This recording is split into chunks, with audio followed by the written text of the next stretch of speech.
High বন্ধুরা, আপনারা কেমন আছেন?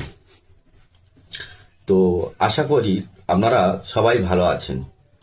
তো আমি একটা স্বাস্থ্য বিষয়ক কথা এই ভিডিওর মাধ্যমে আলোচনা করছি। আশা করি আপনাদের খুবই ভালো লাগবে। তো চলুন আমরা সবাই মন দিয়ে ভিডিওটা শুনি। প্রথমে আমি বলবো, প্রতিদিন সকালে ঘুম থেকে উঠেই আপনি কি করেন?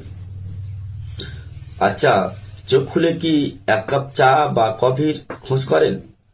বেশিরভাগ মানুষ ভাবে চা ছাড়া সকাল শুরুই হয় না। কিন্তু জানেন কি, এই অভ্যাসটাই ধীরে ধীরে আপনার শরীরে ক্ষতি করছে ভয়ঙ্করভাবে। খালি পেটে চা বা কফি খাওয়া মানে পাকস্থলীতে অ্যাসিড লেভেল বাড়িয়ে দেওয়া।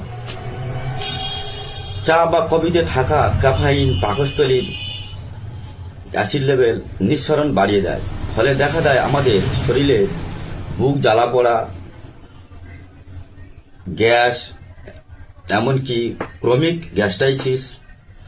আরও খারাপ ব্যাপার হলো, চা বা কফি খেলে ক্ষুধা কমে যায়।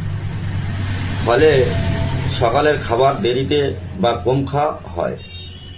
দীর্ঘদিন এমন চললে শরীরের পুষ্টির ঘাটতি দেখা দেয়। এমনকি যাদের ঘুম কম ও হার্টবিট বাড়া, তাদের এই অভ্যাসটাই এড়িয়ে চলা উচিত। দেখবেন শরীর থাকবে হালকা ও মন মেজাজ থাকবে সতেজ।